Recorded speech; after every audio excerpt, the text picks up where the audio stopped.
Hello students and welcome to video 1 in 3.8 investment appraisal. So this falls under finance. It's the 8th chapter in the finance topic. And if you like maths, you're going to love this chapter. If you don't like maths, well, you're still going to like it, but you might have to work a little bit harder at it. So we're going to look at 3 methods of investment appraisal: payback period, ARR, and NPV. In the first video, we're going to do just payback and ARR. The second video will do NPV, which is just HL only. So let's get cracking. Could be a bit of a longer video than normal. So what is investment appraisal? So here's an example. A business is thinking of expanding its factory. It's going to cost 200 million to expand it, but they think that it's going to increase revenue by 50 million pounds per year. Should they do it? Well, we don't know. It's just an example. But with investment appraisal, you're going to get something like this, where there's going to be a big amount of money spent at the beginning, and then a series of smaller positive money coming in over time. And we're going to look at techniques to work out whether, give some ideas about whether they should do it. Another example might be, should a business extend the product life cycle of a product? So maybe they come out with a new version of the product. It's clearly going to cost them money to do it, but then hopefully they should see some increase in revenue over time. So this would be another example. In your life, very, very similar, you could weigh up the investment appraisal of going to university. So for most people, university is going to cost money, fair bit of money for some people. So there's going to be a large amount of outlay at the beginning, but the idea is that over your career, you end up earning more money. So every year you can earn a little bit more money. So if you look at it just from a financial point of view, you would be looking at, are you going to make more money over your lifetime? And in general, one should, but not necessarily. So let's define investment appraisal first. So these are quantitative techniques. Quantitative means using numbers. So we're going to be doing a bit of maths here to assess the profitability or desirability of a project, such as should we build a new factory. So you're going to be given a large negative number in the first year, then a series of smaller positive numbers. And you can see here, we've got an investment that costs us 500 million in the first year. And then every year, the positive is 200 million. I've used red to mean a negative and green to use a positive, but in the questions, you won't necessarily see this. It's just for visually working it out. And so that's the information you're going to be given. And then they'll say something like calculate the payback period. So this is the first one we're going to do. Payback period is the length of time for net cash inflows to be larger than the investment. I don't really like that definition. So I think another definition is, when do you get your money back? And so in this situation, you can see you spend 500. How many years before you get your 500 back? And some of you are already looking at these numbers and going, oh, I can do that in my head fairly easily. So let's look at it. Let's move my head up here. So what I'll recommend is, with all investment appraisal, add a third column called accumulated cash flow on the right-hand side. What this does is basically adds up all cash flows until that year. So in the first year, we've only got one cash flow, which is minus 500. After year 1, we've now got minus 500 and the first 200. Add those together and we get minus 300. After the second year, we've got 500, minus 500, then plus 200, which gives us minus 100. In the third year, etc., etc. And so every year, all you do is you add the next cash flow. You can see that these slowly go from the original negative cash flow and slowly goes towards the positive and then becomes positive. So in order to calculate the payback is when the accumulated cash flow reaches 0. So it's when these numbers here reaches 0. So on the next slide, we can see that happens just here. You can see that for this one, the accumulated cash flow reaches 0 between the second and the third year. And you can see that because at the end of the second year, it's minus 100. At the end of the third year, it's 100. So sometime during this year, the accumulated cash flow goes to 0. Another way of saying that is, how long do we need to wait until all of these positive cash flows reach the same as the original negative 500 cash flow? And so we can eyeball this. We can say, well, it's going to be halfway between, because we start at minus 100, we end at 100, so it's going to be halfway in between. That's assuming that the 200 is paid every month exactly the same. In reality, it's not going to be, but we need to make that assumption here.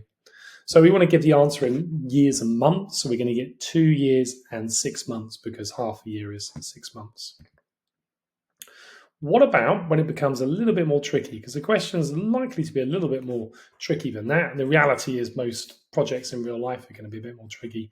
So in this situation, we've got different numbers. And again, we just create the accumulated cash flow column. So minus 100 plus the 20 gives us minus 80. And we just keep on going down with that.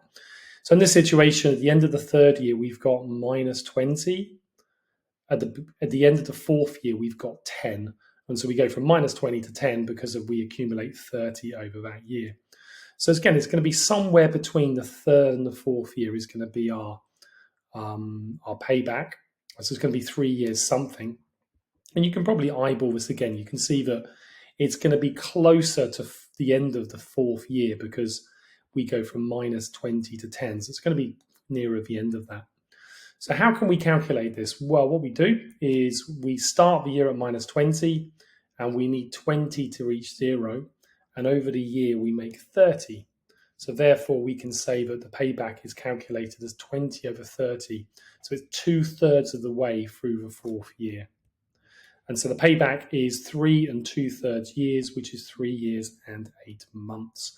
Now, some of you will get that immediately. Some of you might be like, I'm not quite sure. So let's do another way of looking at this. So for some students, they find doing this timeline really, really useful. And so just to explain the timeline, at the beginning of the year, we start at minus 20. At the end of the year, we end at 10. And over the year, we make 30. So you can see that the payback is going to be closer. It's going to be here. So it's going to be towards the end of the year. And so in order to go from minus 20 to 0, we need 20. But over the year, we make 30. So we only need to go through 2/3 of the year in order to reach the payback. And that's where we get the 2/3 of a year. Remember, we need to get the payback in months. So it's going to be 3 years and 8 months. Now, there is another way of doing this, which some students really like. I know some teachers teach this method as the first method. I don't really like this method, but some students like it. So in this situation, we can work out how much profit we make per month. So you can see that over the year, we make 30. There are 12 months. So therefore, we make 2.5 per month. We need to get to 20. So if we make 2.5 per month, we divide the 20 by the 2.5, and that gives us the 8 months as well. So that's another method of calculating the number of months. I think both methods are absolutely fine. I prefer the first one. So here's another example. Again, I'll just go through this very quickly. You can see that in this situation, it's going to be between 2 and 3 years. So it's going to be 2 years. To get the number of months, we do the 75 to get to the 0, and we divide that by the 200, which is over that period. That's how much we make over that year. And that gives us 2 years, 4.5 months. If you're still a bit confused, makes sense. Some people takes a while to get this. Do lots of practice, speak to your teacher, and they'll help you out. Okay, moving on to the ARR, which is the average rate of return. This measures the annual profitability of a project as a percentage of the initial capital cost, which again, I think is not a particularly common sense definition, but let's look at what it is. So we need to calculate the profits of the project. So for the project below, we can see that the inflows are 200, 200, 200, 200, minus the 500, which gives us the 300 as the profit, which you can also see as the accumulated cash flow, because that's exactly what the accumulated cash flow column is doing. The ARR is the average annual profit divided by the initial capital cost times 100. We'll do an example and this will make a lot more sense. So here, the total profit is 300 over 4 years. So the average annual profit, which is what we need for the top, is the 300 divided by 4, which gives us 75 per year. So that's saying that on average per year, this project makes 75. We then divide the average annual profit, which is 75, divide by the initial capital cost, which is 500, times 100, which gives us 15%. Now that 15% represents that this project makes, on average, 15% of the original capital cost every year. To briefly summarize the 4 steps to do this, first step is we calculate the total profit, which is the 400. We divide by the number of years, so 300 divided by 4 is 75. Divide by the original cost, which is 500, and then times 100. So those are the 4 steps to the ARR. There is a bit of a cheaty method. If you do this table, like I really highly recommend you do, you can do what I call the pyramid method, because if you put these circles together, you kind of get like a pyramid, all right, like a triangle or a pyramid. I think you know what I mean. So you take the 300 in the bottom right hand corner, you divide by the 4, and then you divide by the 500 times 100 gives you 15%. And all this is doing is using the numbers in the calculation above. Another example, in this situation, we calculate the total profit, which gives us 95,000 over 5 years. Again, we just add together all of these cash flows. And again, the 95,000 is the same as this number here, which is why you can use that pyramid method. The average annual profit is the 95,000 divided by the 5 years, which gives us 19,000 a year. And then you divide that by the 250,000 times 100 gives you 7.6%. The pyramid method will just be the 95,000 divided by the 5 divided by the 250,000 times 100, which is the same as what we've done above. So quickly evaluating these 2 methods, the payback is quick and easy to understand because you're looking at, well, when do we get our money back? I mean, that's quite intuitive. It's quite common sense to people. And so if you say to someone, we get our money back after 2.5 years, investors or whoever you're talking to, intuitively, they'll understand what that means, I think. Some problems is it ignores later cash flows after the payback. So once we get to the 2 years, 6 months, any cash flows after that are not important to the payback calculation. So therefore, you could argue it encourages short-term thinking.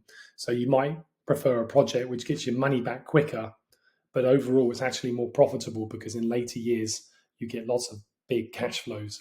So we combine that with the ARR, which uses all cash flows, but does ignore the timing of the cash flows. So with the payback, it takes account of the timing of the cash flows, but the ARR does use all of those cash flows. In the next video, I'll give you some examples of how that works together. With the ARR, because you get a percentage return per year, you can compare that with other investments. So you can compare that with investing in the stock market or doing another project or just putting in the bank and getting interest that way. Right, that's the video done. There is one more example here. I'm not going to go through it, but if you want to do this one now, pause the video and then I'll go through the answers in a minute. Okay, hope you pause the video. I said I'm going to go through the answers. Well, I'm not. You can look at the answers on screen, and then if you have any questions, speak to your teacher. All right, we've done payback and ARR, quite a long video. In the next video, we'll do MPV. I will see you then.